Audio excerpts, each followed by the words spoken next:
Hello friends, পিয়াস ফ্লেভারে সবাইকে welcome. শুরু করছি আজকের রেসিপি। আজকে আপনাদের এঁচোড় চিংড়ি বানিয়ে দেখাবো। বাড়িতে কিভাবে অনুষ্ঠান বাড়ির স্টাইলে এঁচোড় চিংড়ি করা যায় সেটাই আজকে আপনাদের দেখাবো। অনুষ্ঠান বাড়ির মতন এঁচোড় চিংড়ি আমরা প্রায় সকলেই খেতে ভালোবাসি। সেই রেসিপিটি আজ আমি আপনাদের সাথে শেয়ার করব।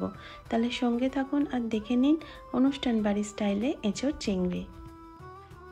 এঁচোড় চিংড়ি বানানোর জন্য প্রথমেই আমাদের যেটা করতে হবে, এঁচোড়কে কেটে নিতে হবে। এঁচোড় কাটাটা একটু টাইম সাপেক্ষ, তো চাইলে আমরা বাজার থেকেও এঁচোড়কে কেটে নিয়ে আসতে পারি।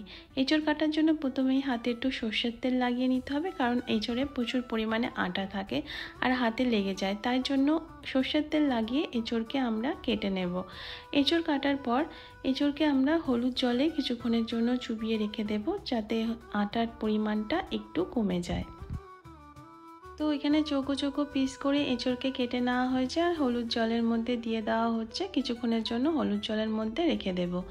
তারপর প্রেশার কুকারে আমরা এঁচোড়কে একটা সিটি দিয়ে একটু সিদ্ধ মতো করে নেব। তার জন্য প্রেশার কুকারে পরিমাণ মতো জল দিয়েছি আর হলুদ জলে চুবিয়ে রাখা এঁচোড়টা দিয়ে দিলাম। প্রেশার কুকারে ঢাকনা বন্ধ করে দিয়ে গ্যাসের ফ্লেম হাইতে রেখে একটা সিটি পড়া পর্যন্ত ওয়েট করব। একটা সিটি পড়ে গেলে গ্যাসের ফ্লেম বন্ধ করে দেব আর প্রেশার কুকারের সব হাওয়া বেরিয়ে গেলে ঢাকনা খুলে এঁচোড়টাকে জল ঝেড়ে নেব। তারপরে কড়াইতে পরিমাণ মতো তেল দিয়ে দেব। তেল গরম হলে কেটে রাখা আলু দিয়ে দেব আর আলুকে লাল লাল করে ভেজে নেব।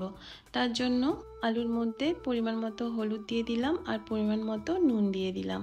তারপর আলুটাকে কিছুক্ষণের জন্য নেড়ে চেড়ে লাল লাল করে ভেজে নেব। আলুর কালার যখন লাল হয়ে আসবে তখন আলুকে আমরা তুলে এক সাইডে রেখে দেব। আলু ভাজার পর ওই তেলের মধ্যেই নুন হলুদ মাখিয়ে রাখা চিংড়ি মাছগুলোকে ভেজে নেব। চিংড়ি মাছকে খুব বেশিক্ষণের জন্য ভাজবো না, 2 মিনিটের জন্য নেড়ে চেড়ে চিংড়ি মাছকে আমি তুলে নেব। চিংড়ি মাছ ভাজা হয়ে গেলে ওই তেলের মধ্যেই সিদ্ধ করে রাখা এঁচোড়কেও ভেজে নেব।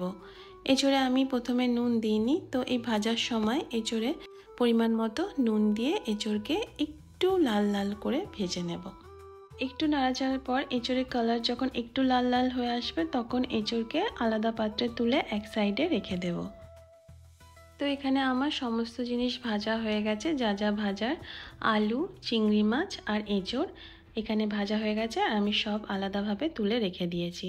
তারপরে ওই কড়াইয়ের মধ্যে পরিমাণ মতো তেল দিয়ে তেজপাতা, গরম মশলা, গোটা জিরে ফোড়ন দিয়ে দিলাম।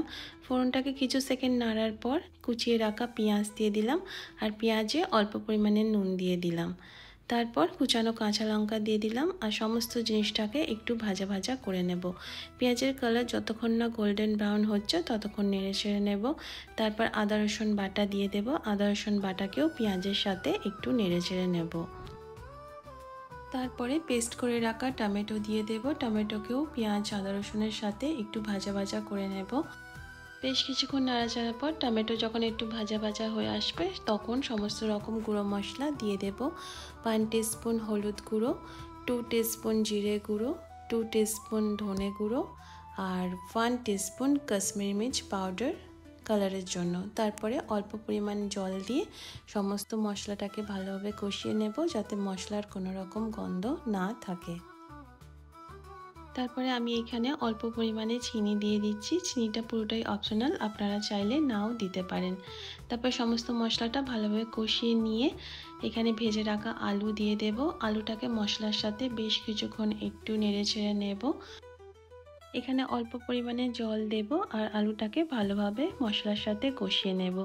যখন আলুকে ভালোভাবে মশলার সাথে কষানো হয়ে যাবে তখন ভেজে রাখা এঁচোড় এই আলুর মধ্যে দিয়ে দেব আর এঁচোড়কে অল্প কিছুক্ষণের জন্য মশলার সাথে কষিয়ে নেব।